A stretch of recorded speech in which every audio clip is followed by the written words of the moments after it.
नमस्कार भाई दोस्तों, हमने सोचा होगा चलो अब तो जमीर जग ही जाएगा मंडिया और उनके दलालों का। चलो शायद जमीर जग गया हो, इतनी बेइज्जती देखकर पूरी दुनिया के सामने जब बेइज्जत किया जा रहा है तो जमीर जग गया होगा। लेकिन जमीर उनका जगता है जिनका जमीर सो गया हो, जिनका जमीर ही मर गया हो उनका क्या ही जगेगा। ये भी एक सच्चाई है, मरे हुए जमीर वालों का क्या जगेगा। ये एक इतनी कड़वी सच्चाई है जो आज आपको बताते हैं। और हाँ, ऊपर से न्यूज ऐसी चला रखी है कि पूछो ही मत मेरे भाई, बोला आपके कानों से खून निकल जाएगा जो मोदी ने ट्रंप को बोल दिया। क्या बोल दिया? नजरें झुका के पैरों की तरफ देखते हुए वीडियो है, मना नहीं कर सकते, मना नहीं कर सकते। सुनना आज आपको पूरा फुल गारंटी है, मजा आपको पूरा आएगा इनकी सुनकर। लेकिन उससे पहले आज का सवाल, 40 मुक्तों को मुक्त होने का वरदान दशमेश पिता गुरु गोविंद सिंह जी ने किस स्थान पर दिया था? ए आनंदपुर साहिब, बी चमकौर साहिब, सी खिदराना साहिब या डी तलवंडी साबो। कौन से स्थान पर दिया था ये आप बता देना। और अभी आपको जो सुनवाने वाले हैं थोड़ा सा भाई कलेजा मजबूत रखना। सब इम्प्रेस किया जा रहा है मोदी जी को, और मैं पहले ही बता रही हूँ आज बहुतों के कान से खून निकल जाएगा इसे सुनकर, बड़ी दिक्कत हो जाएगी। अब से थोड़ी देर पहले पीएम मोदी और ट्रंप के बीच बायलैटरल मीटिंग हुई। बैठक के बाद जब दोनों ने जॉइंट प्रेस कॉन्फ्रेंस करने मीडिया के सामने आए तब ये हुआ। हाँ जी, हमारे कानों से इतना खून निकला कि हमारे को वो तो सुनाई ही नहीं दिया जो ट्रंप ने बोला। हमारे को सुनाई नहीं दिया। ट्रंप ने सरेआम मुंह के ऊपर महामानव को बोल दिया कि तू हत्यारा है, मुंह के ऊपर बोल दिया। हमारे को तो सुनाई नहीं दिया मोदी जी ने कब बोला 3 नाविकों की आपने हत्या कर दी। हमारे को सुनाई नहीं दिया कब बोला, बताओ क्यों नहीं निकले हमारे कान से खून? बोला कुछ भी नहीं बोला। क्या बोला वो तो हमारे को सुनाई दिया, और आपको सुनाई दिया हो तो बता देना, क्योंकि उससे पहले ना कि ये डायलॉग सुन लेना। अगर सरदार आवाज उठाएंगे तो खालिस्तानी बोलेंगे, अगर हिंदू आवाज उठाएंगे तो कांग्रेसी बोलेंगे, मुसलमान आवाज उठाएंगे तो पाकिस्तान पहुंच जाएंगे, और दूसरा जो हम जैसे आवाज उठाते तो चाइनीज माल बोलेंगे, ठीक है। और दूसरी बात, जो आदिवासी आवाज उठाते हैं तो उनको नक्सली बताते हैं। तो आज जो है उनका वहां के साथ जोड़ दिया। हम भिंडे वाले से कोई मतलब नहीं है, हम देश का युवाओं का जो है हम आते। क्यों? क्या बात है तुम्हारी। अब सुनो, ये जो बोल रहा है पता नहीं हमारे को ये गलत सुनाई दे क्या? Very close. We've been there for a little while. He's a very tough negotiator. He's one of the toughest, actually. So you look at this man. I'll give you a lesson. He's the most beautiful looking man. He looks so nice. He's like an angel. But actually, he's as tough as he's a killer. I don't want to. He's that killer. हमारे को तो ये सुनाई दिया जो Trump साहब ने बोला, ये जो आदमी आपको दिखाई दे रहा है आप इसको बहुत प्यारा और एंजल टाइप आदमी सोच रहे हो, और बोला ये किलर है। हमारे को तो किलर सुनाई दिया, आपको क्या सुनाई दिया? वह क्या नाम तेरे, जो कुछ भी तेरा नाम है, तेरा तो नाम ही नहीं जानते हम। हमारे को ये भी सुनाई दिया, पता नहीं आपको दिया नहीं दिया। So you look at this man. I'll give you a lesson.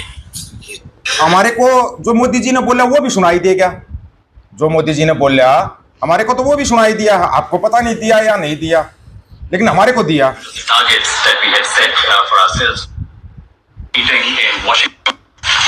राष्ट्रपति जी, आपसे मिलकर के बहुत खुशी हो रही है, और पिछले वर्ष हम वॉशिंगटन में मिले थे।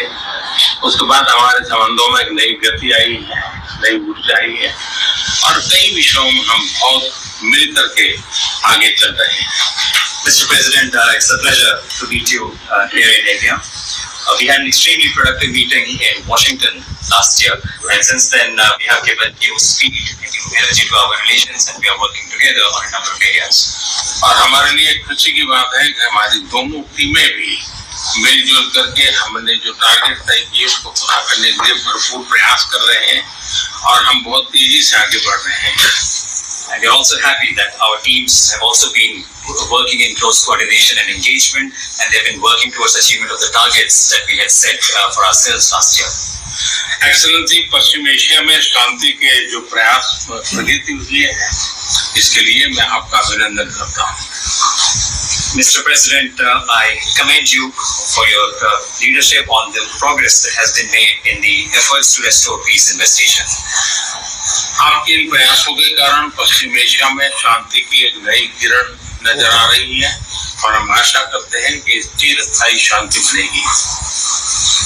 Thanks to your efforts, Mr. President, new hope for peace and stability in the region has been rekindled, and I'm confident that this will lead to a long-standing peace in the region.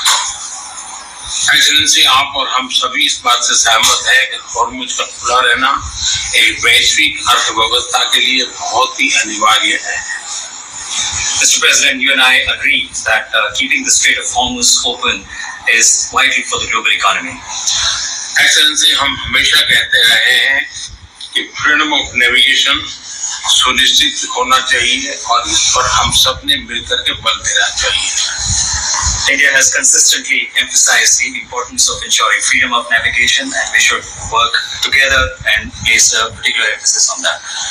Excellency, आप जानते हैं कि maritime trade की दुनिया में भारत के लाखों seafarer आज दुनिया के अलग अलग समुद्र में अपनी सेवाएं दे रहे हैं, विश्व की प्रगति में बहुत बड़ा योगदान दे रहे हैं, और मैं समझता हूं कि उनकी सुरक्षा भी उतना ही महत्वपूर्ण है।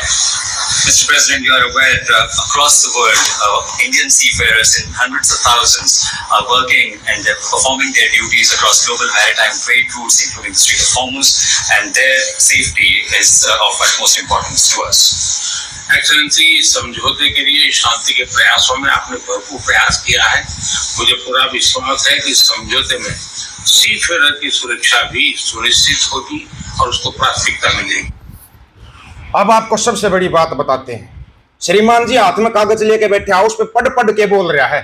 जो बोलते ना बिना टेलीप्रॉम्प्टर के उसके बोलता फैल है, फैल डरपोक है, कायर है, दब्बू है। और सबसे बड़ी बात जो हरियाणा में बोलते ना वो है 377 वाला टम्पू है। ऐसे शब्दों का हम इस्तेमाल नहीं करना चाहते, लेकिन करवा दिए इसने ये शब्द। कहां पर 3 नाविकों का जिक्र कर दिया, कहीं किया क्या जिक्र? कागज पे देख के और उस पर जुबान अकड़ा रही है, इसकी जुबान अकड़ा रही है। इसको पता है किसके सामने बैठा है, डोन टू है, 2 मिनट में पता नहीं क्या बोल देगा। और बोल क्या वो लास्ट में बोल क्या वो बोला क्लियर है ये हत्यारा, हत्यारा बोल रहा है। हत्यारा अगर किसी ने सुना हो तो हत्या हमारे नाविकों की हुई, हत्यारा बोल दिया मोगली को। कमाल की बात नहीं है। और क्या दिखा रही है भांड मंडिया की दलालनी। जी हाँ, इसी दलाल को बोल रहे हैं। दलाल बोल तुम्हारे कानों से खून निकल जाएगा। मोदी को ऐसे इंप्रेस किया जा रहा है। अगर शाम को मोदी अपने तलवों के ऊपर जहर लगा के सो जाए ना, सुबह तक 90% को गोदी मीडिया साफ हो जाए, क्योंकि तलवे चाटने जाएंगे सुबह तक नहीं मिलेंगे। उसको अपने तलवों पर जहर लगा लेना चाहिए, ताकि ये दलाल तो कम से कम खत्म हो जाए, ये सिरका दर्द तो खत्म हो जाए, ये टीवी में बैठ के ऐसी नोटंकी करते हैं ये तो खत्म हो जाए। वीडियो डाल रखे सोशल मीडिया के ऊपर, जो तुम्हारा लाल आंखें ना, आंखें पीली नहीं पड़ी, सिर्फ आंखें पीली नहीं हुई, नचनिया की 56 का ना 5.6 भी नहीं रहा।